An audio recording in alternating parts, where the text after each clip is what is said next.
नमस्कार प्रिय विद्यार्थियों, आप सभी का चंद्रिका ऑनलाइन क्लासेस में स्वागत है। आप लोग अगर कहीं यूट्यूब पर भटक रहे हैं तो आप लोग जो है एक बार हमारे चैनल के साथ चंद्रिका ऑनलाइन क्लासेस के साथ जुड़िए और पढ़िए। तो सबसे पहले यहाँ पर हम बता दें कि चंद्रिका ऑनलाइन क्लासेस में जितने भी वीडियो आपको मिलेगा, जितने भी विषय की पढ़ाई मिलेंगे, वो सब का सब मुफ्त मिलेगा। आप फ्री में वहाँ जो है पढ़ सकते हैं चंद्रिका ऑनलाइन क्लासेस में। तो मेरा नाम मुन्ना कुमार हुआ। जैसा कि हम आप लोगों को जो है हिंदी विषय पढ़ाएंगे, तो हिंदी विषय में आपको बता दें कि बोर्ड एग्जाम में जैसे आपका 500 नंबर का एग्जाम होता है ना, तो उसमें 500 नंबर मतलब जैसे फिजिक्स साइंस हो गया, मैथ हो गया, उसके बाद हिंदी हो गया, संस्कृत हो गया, और इसके बाद समाज सोशल साइंस हो गया, इस तरह से है। और एक इंग्लिश है तो उनका तो नहीं जुटता है। तो हिंदी जो है, हिंदी और संस्कृत दो विषय होते हैं, और एक मैथ होता है जिसमें कि 300 में 100 नंबर रहता है। तो हम लोग सबसे पहले हम आपको हिंदी पढ़ाएंगे। तो हिंदी में जो है कि बोर्ड परीक्षा में 100 नंबर में 100 नंबर की प्रश्न आती है, तो उन्हीं को हम बताएंगे। तो सबसे पहले जो है हम शुरू करते हैं हिंदी का बिल्कुल बेस से, कि हिंदी जो है वो कहाँ से आए थे, और हिंदी साहित्य जो है क्या है, और उनको जो है कौन बंटवारा किए थे, कौन बंटवारा मतलब वर्गीकरण करके उनको अलग अलग भागों में बांटे हैं। तो उन्हीं सभी के विषय में हम लोग पढ़ने वाले हैं। तो इस जैसे कि पीछे में आप लोग देखे होंगे कि यहाँ पर लिखा हुआ है चंद्रिका ऑनलाइन क्लासेस हिंदी साहित्य का इतिहास। तो हम लोग जो है हिंदी साहित्य का इतिहास को देखने वाले हैं कि हिंदी साहित्य का इतिहास क्या है, और हिंदी साहित्य का जो है मतलब हिंदी साहित्य में इनका क्या आवश्यकता है, उन सभी बातों को हम बताएंगे। तो सबसे पहले देख लीजिए कि हिंदी साहित्य मतलब जो है इनको कौन बांटे थे। तो रामचंद्र शुक्ल के अनुसार हिंदी साहित्य का वर्गीकरण।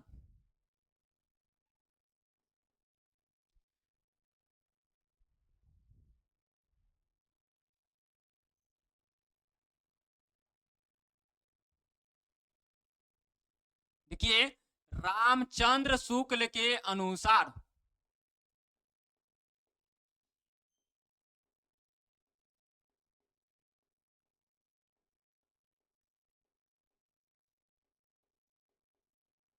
रामचंद्र शुक्ल के अनुसार हिंदी साहित्य का वर्गीकरण।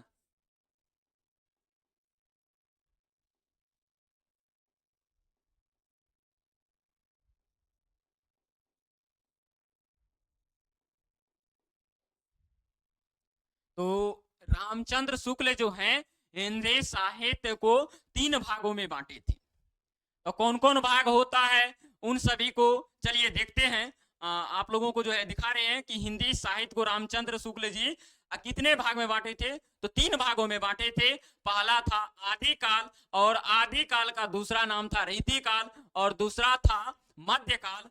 और मध्यकाल को 2 भाग में बांटा गया था। एक था भक्ति काल, और भक्ति काल को जो है दूसरा भाषा में हम लोग कहते हैं पूर्व मध्यकाल। उसके बाद एक था उत्तर मध्यकाल, उनका दूसरा नाम था रीतिकाल। और सबसे अंतिम वाला तीसरा जो होता है वह था आपका आधुनिक काल। तो सबसे पहले क्या था, आदिकाल, उसके बाद मध्यकाल, और तीसरा आधुनिक काल। तो लिखते हैं यहाँ वो जो है कितने भाग में बांटे थे।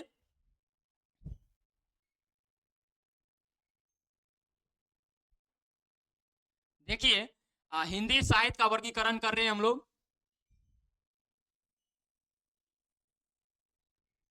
रामचंद्र शुक्ल के अनुसार, जैसा कि आपको हम पहले बताए कि हिंदी साहित्य को जो है 3 भाग में बांटे हैं। पहला है आदिकाल, और दूसरा है मध्यकाल, और तीसरा है आधुनिक काल।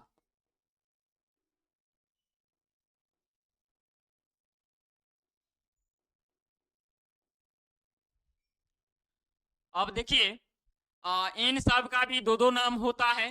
तो और इनका नाम को दिखा रहे हैं कि कौन, मतलब इसका दूसरा नाम क्या होता है।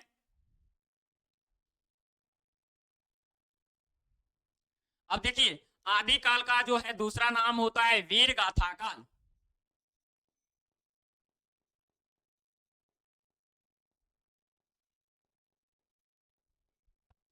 और इसके बाद ये मध्यकाल है, और ये मध्यकाल को जो है दो भाग में बांटा गया है। तो उनको बांटेंगे तो उसके बाद इनका जो है दो भाग होगा, एक होगा पूर्व मध्यकाल और एक होगा उत्तर मध्यकाल।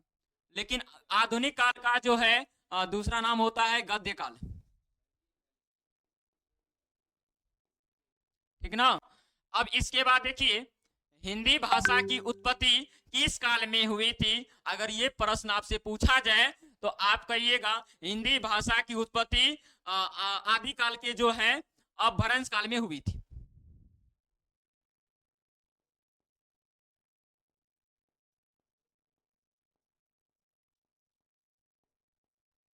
आदिकाल के अपभ्रंश काल, और अपभ्रंश काल में भी अगर पूछा जाए कौन सा, तो आप कहिएगा सौरसैनी अपभ्रंश।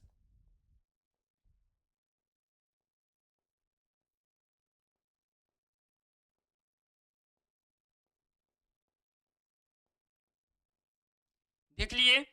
इसके बाद देखिए, जैसे आदिकाल हो गया, इसके बाद है मध्यकाल। मध्यकाल को भी दो भागों में बांटा गया है।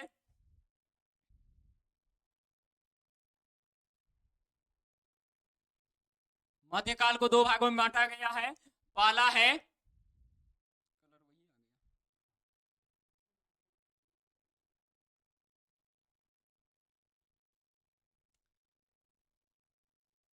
मध्यकाल को दो भाग में बांटा गया है।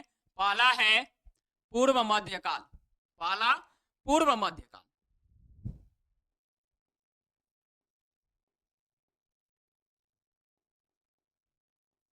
पहले हो गया तो इसलिए इनको क्या कहेंगे, पूर्व मध्यकाल। और इसके बाद जो है बाद में आए तो उनको क्या कहा गया, उनको जो है उत्तर मध्यकाल।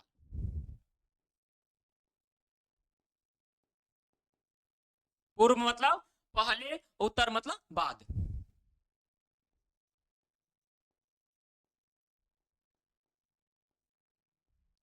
अब देखिए, यहाँ मध्यकाल है, और मध्यकाल को दो भाग में बांटा गया। पहला है पूर्व मध्यकाल, दूसरा है उत्तर मध्यकाल। अब जो है पूर्व मध्यकाल है, तो पूर्व मध्यकाल को मतलब उनका दूसरा नाम क्या है, तो उनका दूसरा नाम देख लेते हैं। इनका दूसरा नाम है आपको, पूर्व मध्यकाल को दूसरा नाम हम कहते हैं भक्ति काल, और इनको कहते हैं उत्तर मध्यकाल को रीति काल।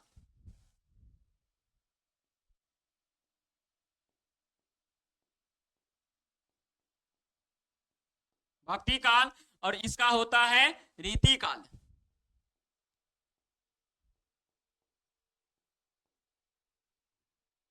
अब इसके बाद देखिए, हम लोग देखने वाले हैं कि पूर्व मध्य काल को कितने भागों में बांटे हैं। तो पूर्व मध्य काल को जो है दो प्रकार के होते हैं। पूर्व मध्य काल, उनको दो भागों में बांटा जाता है, बांटा गया है।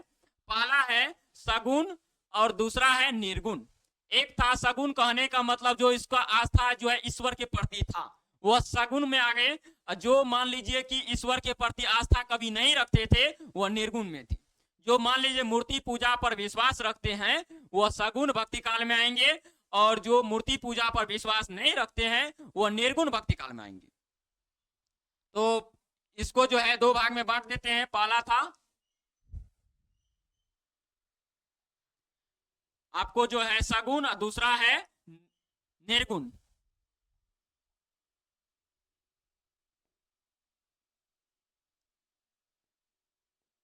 देखिए, पहला है सगुण, दूसरा है निर्गुण।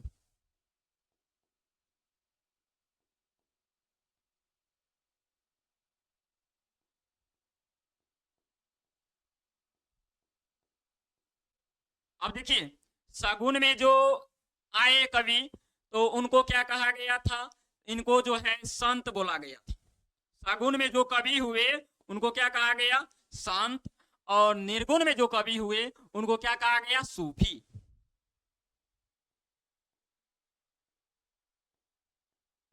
यहां तक आप समझे? पूर्व मध्य काल को दूसरा नाम भक्ति काल, और भक्ति काल को दो भाग में, एक था सगुण और दूसरा है निर्गुण। अब देखिए, हम लोग जो है उत्तर मध्य काल को यानी रीति काल को बांटने वाले हैं।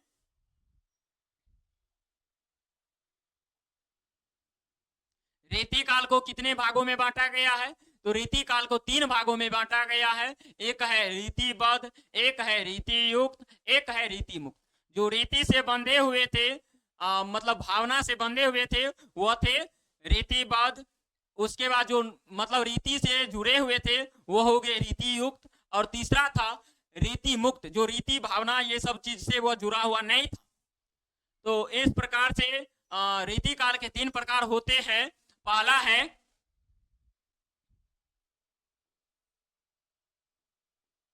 देखिए रीतिबद्ध, रीतिबद्ध।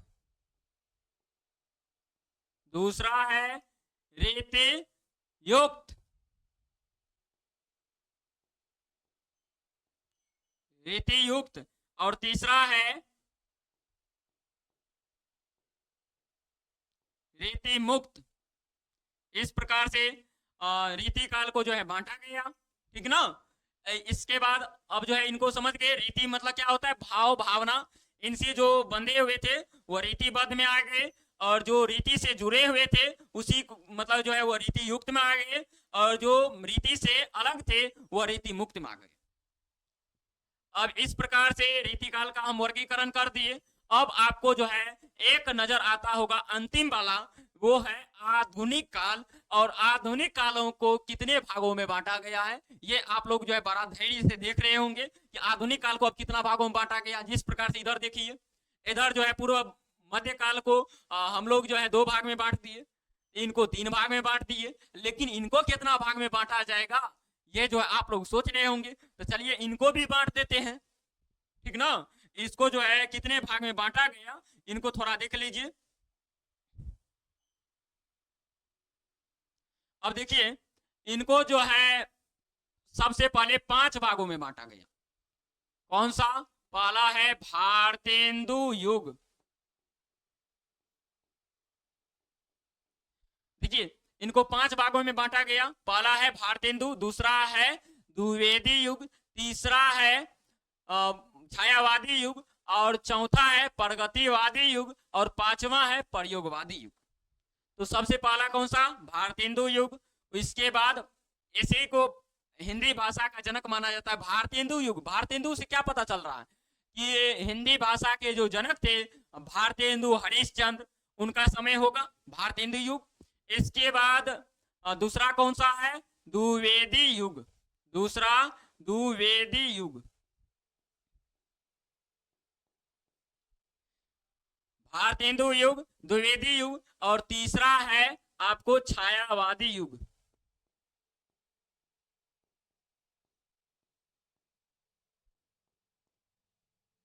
छायावादी युग, और देख लीजिए चौथा है प्रगतिवादी युग।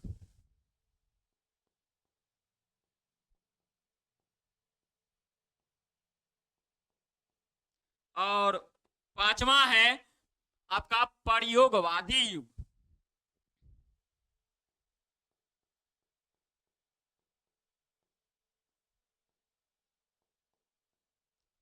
आप लोग मन में सोच रहे होंगे कि ये आदि काल है, ये मध्य काल है, ये आधुनिक काल है, लेकिन इनका समय कब से कब तक था? तो इनका भी समय लिखे हैं। इनका समय जो है ये रामचंद्र शुक्ल जो है इनको मतलब निर्धारित कर दिए हैं कि इनका जो समय है, इनका समय आदिकाल का समय था 10 से 50 से लेकर के 1375। 1050 से लेकर के 1375 तक का समय कौन सा काल का था? आदिकाल का। और आदिकाल को अगर कोई पूछे तो इनका दूसरा नाम होता है वीरगाथा काल। 1050 से लेकर के 1375, इसका आपको जो है 1375 से लेकर के इनका था 1700 तक। 1375 से लेकर के 1700 तक, और इनका 17, देखिए इनका ना होगा 1375 से लेकर के 1700 तक, इनका 1700 से लेकर के 1900 तक, और इनका 1900 से लेकर के अभी वर्तमान तक। तो इनका जो है 1050 से लेकर के 1375, 1050 से लेकर के 1375, इसमें कितना जोड़े होंगे देख लीजिए, 325 जोड़े हैं। और इसमें भी, और अगला याद रखने के लिए हम बता रहे हैं, 325 जोड़ते जाइए और आपको याद आते जाएगा। तो इसमें 325 जोड़ेंगे तो अब देखिए कितना हो जाएगा, 1375 से लेकर के ये जो है 1700 तक का कहलाया। 1375 से लेकर के 1700 तक 325 जोड़ दिए। अब इसके बाद देखिए इसमें केवल 2 जोड़ना है, तो इनका हो जाएगा 1700 से लेकर के 1900 तक ईस्वी, यानी 1700 से लेकर के 1900 ईस्वी तक का उत्तर मध्यकाल कहलाया। 10 से 50 से 1375 आदि काल, ये जो है भक्ति काल 1375 से लेकर के 1700 तक, और ये जो है रीति काल 1700 से लेकर के 1900 तक का समय कहलाया। अब इसके बाद है आपका गद्य काल। तो गद्य काल जो है आपका 1900 से लेकर के आपको ये जो है अभी यानी वर्तमान तक का समय, यानी 1900 से लेकर के अभी तक का जो समय है आधुनिक काल है। इनका दूसरा नाम क्या हुआ, क्यों पड़ा गद्य काल? तो इसमें जो है अधिक से अधिक जितने भी मतलब लेखक थे वे सभी के सभी गद्य लिखने का काम करते थे, इसलिए इनको गद्य काल दूसरा नाम दिया गया। भारतेंदु युग के कवि मिलेंगे, कहानीकार मिलेंगे, उसके बाद द्विवेदी युग के पढ़िएगा। अगर हम आपको साहित्य पढ़ाएंगे ना तो वहां पर एक एक पॉइंट आपको मिलेगा। ये हम इसलिए बता दिए कि आप अगर जैसे 10वीं क्लास में या कोई उनसे ऊपर क्लास के लिए भी पढ़िएगा तो उसमें ये तमाम बात लिखा हुआ रहता है, इसलिए इनकी चर्चा हम कर दिए। तो जैसे आप किसी भी लेखक का जीवन परिचय पढ़िएगा तो आपको तमाम बात जो है वहां पर मिलेगा पढ़ने के लिए। और इसमें जो है आदि काल का कोई कवि मिलेगा आपको, आदि काल का कोई मिलेगा, भक्ति काल का कोई, रीति काल का कोई, जो है आधुनिक काल का मिलेगा। लेकिन आधुनिक काल में किस काल के? तो कोई भारतेंदु युग, कोई द्विवेदी युग, कोई छायावादी युग, कोई प्रगतिवादी युग का मिलेगा, कोई प्रयोगवादी का मिलेगा। इसमें जैसे रीति काल है, रीति काल में कोई रीतिबद्ध का मिलेगा, कोई रीति युक्त रहेगा, कोई रीति मुक्त रहेगा। यानी रीति मतलब होता है भाव भावना, इनसे जो जुड़े हुए हैं वो मतलब हो गया रीति से बंधे हुए वो रीतिबद्ध, रीति से मतलब जो है जुड़ा हुआ रीति युक्त, और रीति को जो है जो नहीं मानते हैं उनसे अलग रहते हैं वह रीति मुक्त हो गया। इसमें जो है सगुन में 2 प्रकार के हुए। सगुन में जो कवि आए उनको क्या कहा गया? संत। इनको कहा गया सूफी। अब देखिए इनको भी, सगुन को भी 2 भाग में बांटा गया। सगुन को 2 भाग में बांटा गया है, निर्गुण को 2 भागों में बांटा गया। तो सबसे पहले सगुन को कितना भाग में बांटे हैं? 2 भाग में है। तो पहला नाम देख लीजिए सगुन का। सगुन में यानी जो ईश्वर पर आस्था रखते थे, ईश्वर पर विश्वास रखते थे। लेकिन ईश्वर भी 2 प्रकार के हुए, एक था राम भगवान, एक था कृष्ण भगवान। यानी राम जी को मानने वाले राम मार्गी और कृष्ण जी को मानने वाले कृष्ण मार्गी। इस प्रकार से संत को 2 भाग में बांटा गया, एक राम मार्गी, एक कृष्ण मार्गी। इसमें भी 2 प्रकार का, इनका भी 2 प्रकार होते हैं। इनका होता है प्रेम मार्गी और दूसरा होता है ज्ञान मार्गी। प्रेम मार्गी यानी प्रेम से जो जुड़े हुए कवि थे वह प्रेम मार्गी हो गए, और जो ज्ञान से जुड़े हुए थे वह ज्ञान मार्गी। तो देखिए इसमें जो है आपको मिलेगा जैसे राम मार्गी, राम मार्गी, और इसी का दूसरा नाम आपको मिल जाएगा रामाख्यानक।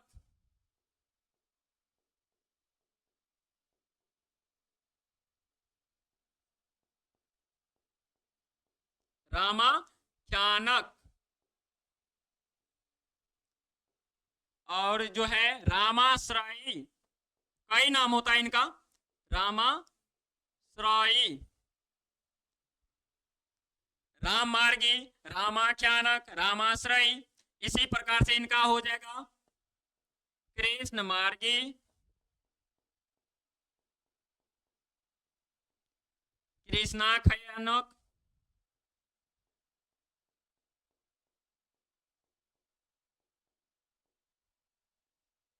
और होगा कृष्णाश्रयी।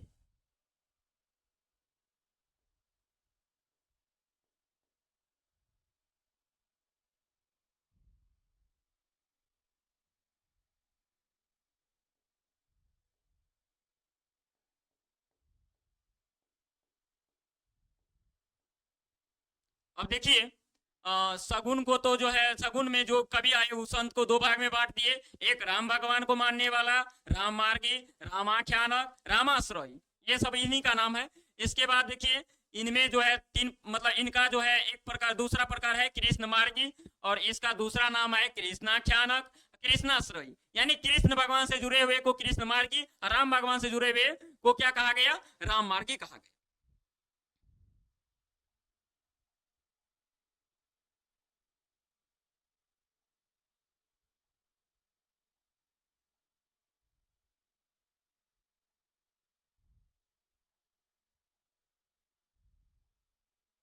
देखिए इनको भी जो है दो भाग में बांटा गया है। एक है प्रेम मार्गी, प्रेम मार्गी आप लोग पढ़ते होंगे, प्रेम से जुड़े हुए, प्रेम के पीर कवि सब, जैसे घनानंद सब। तो देखिए प्रेम मार्गी,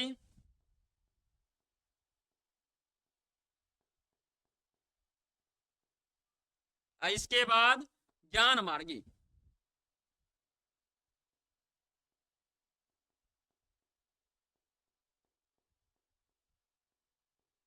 प्रेम मार्गी, ज्ञान मार्गी, इसी प्रकार से इनको भी कह सकते हैं प्रेमाख्यानक, ज्ञानाख्यानक, प्रेमाश्रयी, ज्ञानाश्रयी, इस तरह से इनका नाम जो है आप कह सकते हैं।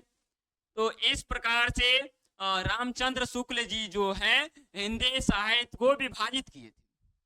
और भी इनका जो है विभाजन हो सकता है कीजिएगा तो, लेकिन इतना जो है महत्वपूर्ण है, इसलिए इतना बातों को हम लिखे हैं। आप अगर 10वीं क्लास में पढ़िएगा तो आपको ये तमाम बात जो है वहां पर नजर आएंगे कि कौन जो है कवि किस काल के थे, कौन कहानीकार किस काल के थे, वो तमाम चीज जो है आपको बताएंगे।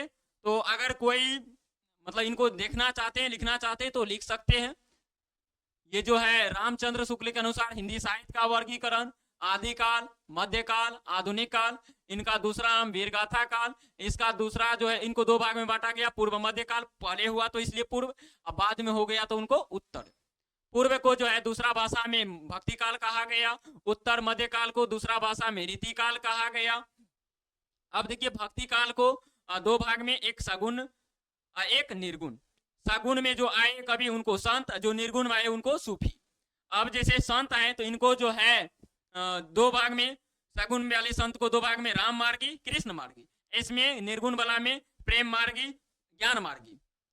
इसके बाद है रीति काल। रीति काल के तीन प्रकार किए रामचंद्र शुक्ल जी, रीतिबद्ध, रीति युक्त, रीति मुक्त। इसमें जो है आधुनिक काल के 5 प्रकार, भारतेंदु युग, दूसरा है द्विवेदी युग, तीसरा है छायावादी युग, और चौथा है प्रगतिवादी युग, और पांचवा है प्रयोगवादी युग। तो अब जो है आपको नया नया क्लास जो पढ़ाएंगे तो उसमें लेखक परिचय पढ़ाएंगे, और किस पाठ के कौन लेखक हैं उन सभी बातों को बताएंगे, और आपका जो वहां से शुरू किया जाएगा। तो चलिए मिलते हैं अगला वीडियो में नए क्लास के साथ। धन्यवाद।